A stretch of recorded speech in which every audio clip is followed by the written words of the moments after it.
What's up, everybody? It's RagingTurboNerd here, and today we have the Fara 83 in zombies. Now, my standard for testing, my metric for testing is going to be a baseline bare bones gun. I will have no attachments on it, and I will run it as the gun comes, completely standard.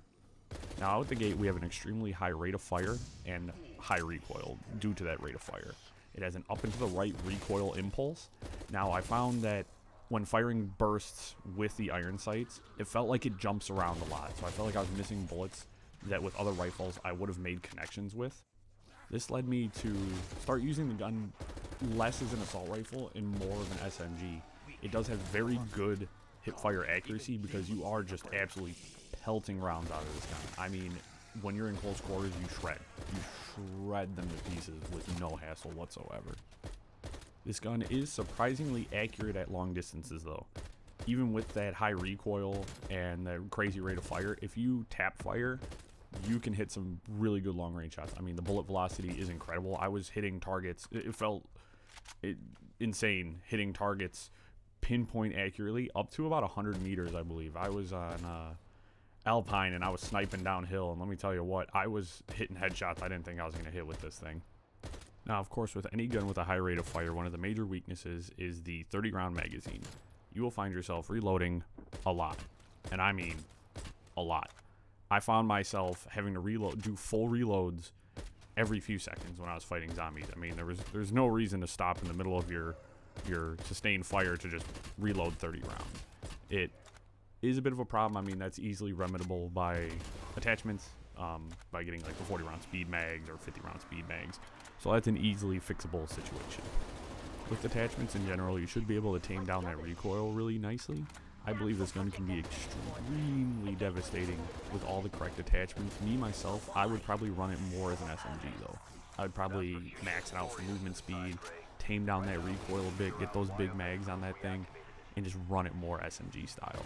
I find the high rate of fire much more devastating at close quarters than I do mid or long range.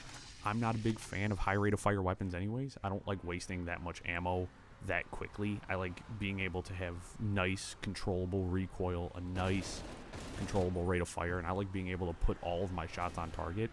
Unfortunately with this, when you're shooting at standard zombies, I felt myself missing a lot. But of course, a lot of those things change once you pack-a-punch it and you get the Niara 51.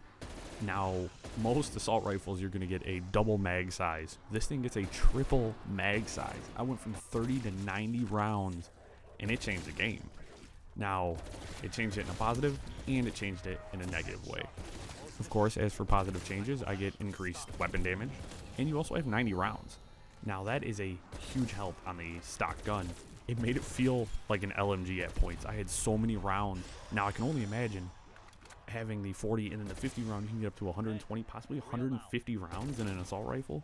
That's crazy. And as for the downside, the rate of fire and having that many rounds, I ate through my ammo stocks super quickly because I had the extended ammo capacity. So I was like, well, I can just keep fighting and keep shooting. And that mindset was leading me down to, I have to run to the ammo box again. I have to run back to the ammo box. And I was burning through essence, just dumping rounds, just absolutely hosing rounds out. Now, this did result in a lot of dead zombies though, so I guess that's a fair trade. I did find pretty good success fighting specials and elites with this rifle as well. I found when I was fighting a megaton, I mean, I got right up in its face and just unloaded. That high rate of fire at point blank range meant I wasn't missing any shots and I was putting everything right where I wanted it. Even fighting a mimic, I mean, the mimic's running dead at you, which means any recoil penalties you might suffer doesn't matter. That target's rushing dead into your face and you can just absolutely unload into them. As I said, when I was fighting manglers on Alpine and shooting zombies at a distance, I was able to take a mangler out at a pretty decent distance. Just tapping one shot out, which is, it's kind of hard to do because the gun's high rate of fire.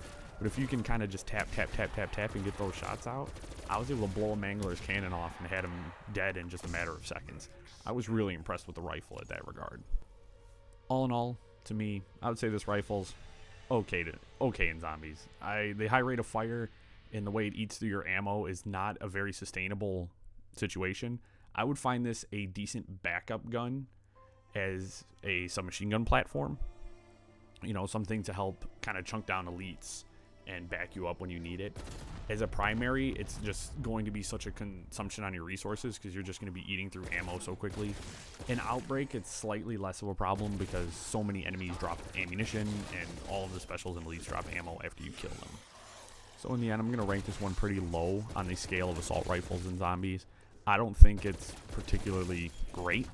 I also don't think it's terrible. In the end, it's all personal preference. So you guys tell me what you guys think of it. I would love to hear if you guys have any good loadout suggestions or if you guys have any good tips and tricks. I would greatly appreciate that. Anyway, thank you for stopping by the video. Make sure to like, comment, subscribe, dislike, come back for more. I hope you're having a good day, and I hope to see you in the next video.